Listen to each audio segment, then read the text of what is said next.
गायत्री माता। श्रीमद् भागवत पुराण नवम स्कंद 10वां अध्याय। भगवान श्री राम की लीलाओं का वर्णन। श्री सुखदेव जी कहते हैं, परीक्षित खटवाह के पुत्र दीर्घबाहु और दीर्घबाहु के परम यशस्वी पुत्र रघु हुए।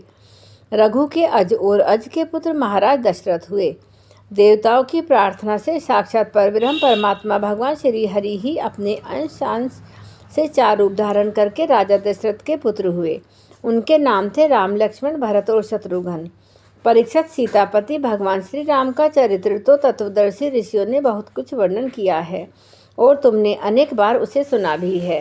भगवान श्री राम ने अपने पिता राजा दशरथ के सत्य की रक्षा के लिए राजपाट छोड़ दिया और वे वन वन में फिरते रहे। उनके चरण कमल इतने सुकुमार थे कि परम सुकुमारी जानकी जी के करकमलों का स्पर्श भी उनसे सहन नहीं होता था। वे ही चरण जब वन में चलते चलते थक जाते तब हनुमान और लक्ष्मण उन्हें दबा दबा कर उनकी थकावट मिटाते। शूर्पणखा को नाक कान काट कर विरूप कर देने के कारण उन्हें अपनी प्रियतमा श्री जानकी जी का वियोग भी सहना पड़ा।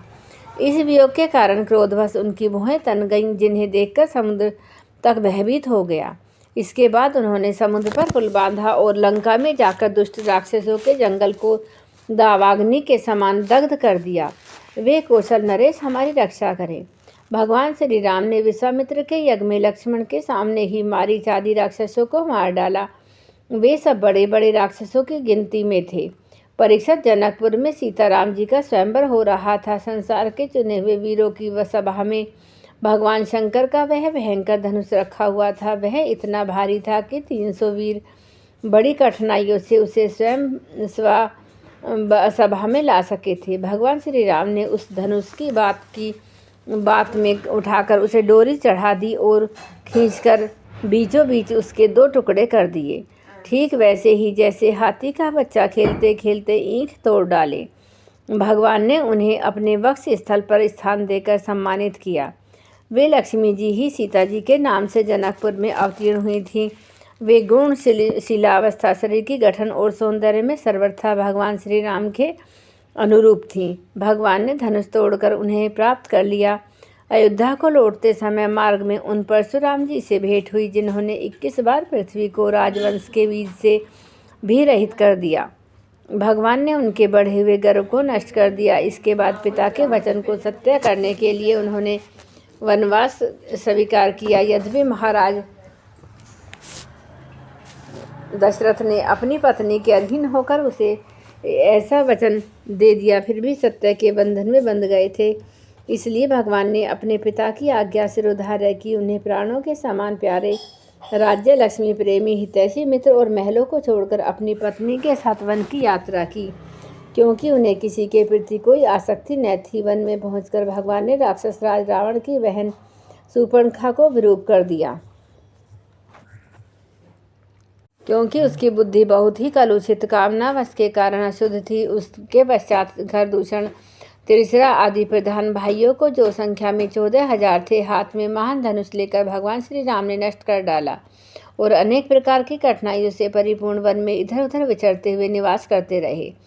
परीक्षित, जब रावण ने सीता जी के रूप, गुण, सौंदर्य आदि की बात सुनी तो उसका हृदय काम वासना से आतुर हो गया। उसने अद्भुत हरिण के वेश में मरीच को उनके पर्णकुटी के पास भेजा। वह धीरे धीरे भगवान को वहां से दूर ले गया। अंत में भगवान ने अपने बाण से उसे बात में वैसे ही मार डाला जैसे दक्ष प्रजापति को वीरभद्र ने मारा था। जब भगवान श्री राम जंगल में दूर निकले तब लक्ष्मण की अनुपस्थिति में नीच राक्षस रावण ने भेड़िए के समान विदेह नंदनी सुकुमारी सीता जी को हर लिया। तदंतर वे अपनी प्राण प्रिया सीता जी से बिछुड़कर अपने भाई लक्ष्मण के साथ वन वन में दीन की भांति घूमने लगे और इस प्रकार उन्होंने यह दीक्षा दी कि जो स्त्रियों में आसक्ति रखते हैं उनकी यही गति होती है। इसके बाद भगवान ने उस जटायु का दाह संस्कार किया, जिसके सारे कर्म बंधन भगवत सेवा रूप कर्म से पहले ही भस्म हो चुके थे। फिर भगवान ने कबंध का संहार किया और इसके अंतर सुग्रीव आदि वानरों से मित्रता करके बलि का वध किया। तदंतर वानरों के द्वारा अपनी प्राण प्रिया का पता लगवाया। भगवान श्री राम मनुष्य की सी लीला करते हुए बंदरों की सेनाओं के साथ समुद्र तट पर भगवान ने क्रोध की लीला करते हुए अपने उग्र एवं टेढ़ी नजर समुद्र पर डाली। उस समय समुद्र के बड़े बड़े मगर और कछुआ बना उठे। डर जाने के कारण समुद्र की सारी गर्जना शांत हो गई। तब समुद्र शरीरधारी बनकर और अपने सिर पर बहुत सी भेंटें लेकर भगवान के चरण कमलों की शरण में आया। इस प्रकार कहने लगा, अनंत हम मूर्ख हैं, इसलिए आपके वास्तविक स्वरूप को नहीं जानते। जाने भी कैसे, आप समस्त जगत के एकमात्र स्वामी, आदिकरण एवं जगत के समस्त परिवर्तनों में एक रस रहने वाले हैं। आप समस्त गुणों के स्वामी हैं, इसलिए जब आप सत्वगुण को स्वीकार कर लेते हैं तब देवताओं की, रजोगुण को स्वीकार कर लेते हैं तब प्रजापतियों की और तमोगुण की स्वीकार कर लेते हैं तब आपके क्रोध से रुद्रगण की उत्पत्ति होती है। वीर शिरोमणि, आप अपनी इच्छा के अनुसार मुझे पार कर जाइए। त्रिलोकी को रुलाने वाले विश्वसा के कपूत रावण को मारकर अपनी पत्नी को फिर से प्राप्त कीजिए। परंतु आपसे मेरी एक प्रार्थना है कि आप यहाँ मुझ पर एक पुल बांध दीजिए, इससे आपके यश का विस्तार होगा। आगे चलकर जब बड़े बड़े नरपति दिग्विजय करते हुए यहाँ आएंगे तब वे आपके यश का गान करेंगे। भगवान श्री राम जी ने अनेकानेक पर्वतों के शिखरों से समुद्र पर पुल बांधा। जब बड़े बड़े बंदर अपने हाथों से पर्वत उठा कर लाते थे तब उनके वृक्ष और बड़ी बड़ी चट्टानें थर थर काँपने लगती थीं। इसके बाद विभीषण की सलाह से भगवान ने सुग्रीव, नील, हनुमान आदि प्रमुख वीरों और वानरी सेना के साथ लंका में प्रवेश किया। वह तो श्री हनुमान जी के द्वारा पहले ही जलाई चुकी थी।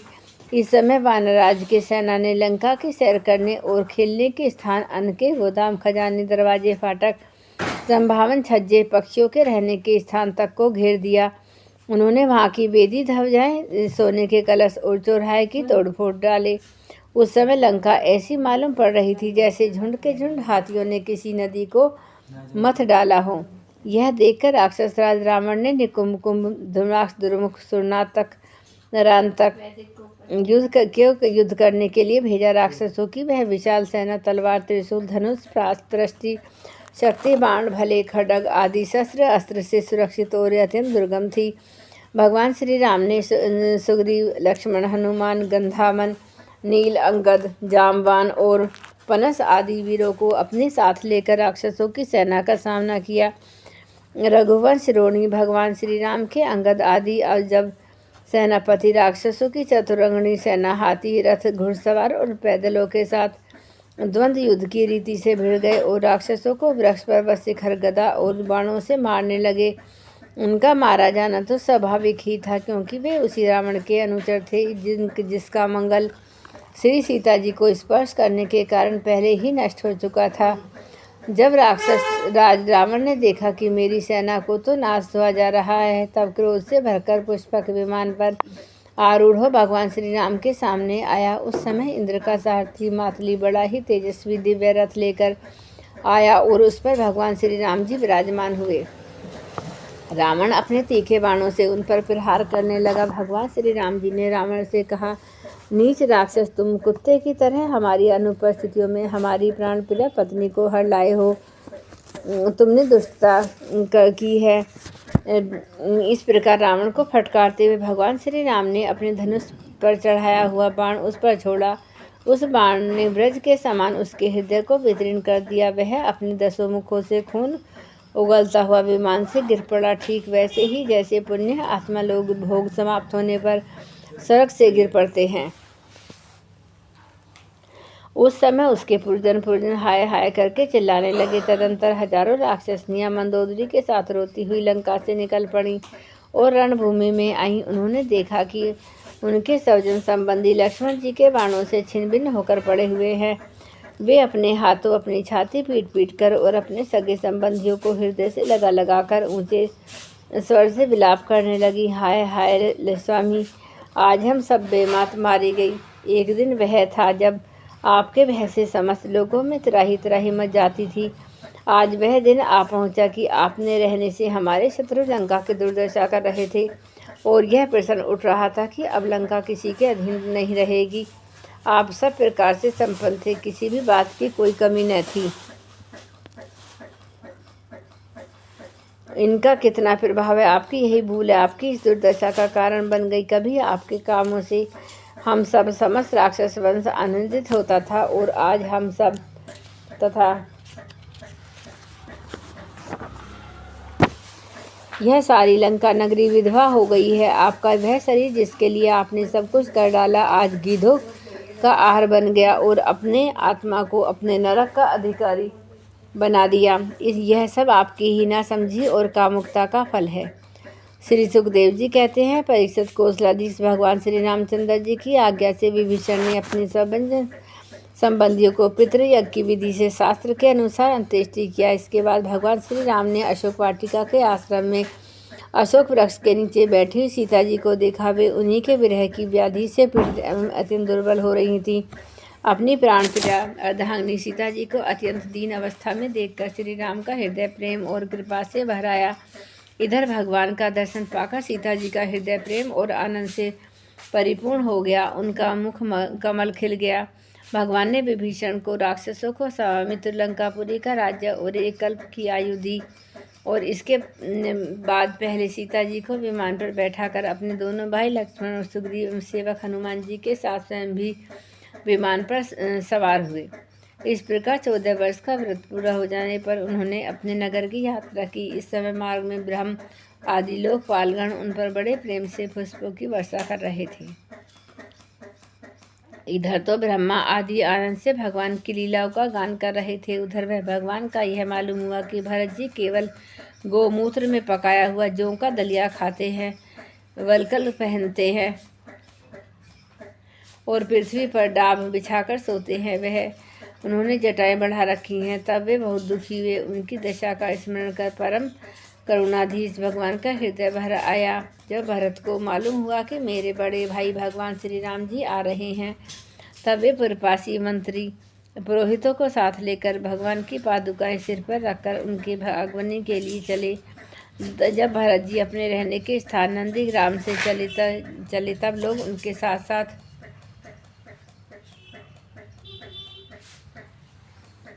वेद मंत्रों का उच्चारण करने लगे। उसकी ध्वनि चारों ओर गूंजने लगी। सुनहरी कामदार पताकाएं फैलने लगीं। भरत जी ने भगवान की पादुकाएं ली। विभीषण ने श्रेष्ठ चवर, सुग्रीव ने पंखा, हनुमान जी ने श्वेत छत्र ग्रहण किया। परीक्षित शत्रुघ्न जी ने धनुष, तरकर सीता जी तीर्थों के जल से भरा हुआ कमंडल, अंग सोने का खड्ग, जमवान ने ढाल ले ली। इन लोगों के साथ भगवान पुष्पक विमान पर विराजमान हो गए। इस प्रकार भगवान ने भाइयों का अभिनंदन स्वीकार करके उनके साथ अयोध्यापुरी में प्रवेश किया। उस समय वह पुरी आनंद उत्सव से परिपूर्ण हो रही थी। राजमहल में प्रवेश करके उन्होंने अपनी माता कौशल्या, अन्य माताओं, गुरुजनों, बराबर के मित्रों तथा छोटों का यथोयोग्य सम्मान किया और उनके द्वारा किया हुआ सम्मान स्वीकार किया। श्री सीता जी और लक्ष्मण जी ने भी भगवान के साथ साथ सबके प्रति यथा योग्य से व्यवहार किया। उस पर वैसे मृतक शरीरों पे प्राणों का संचार हो जाए।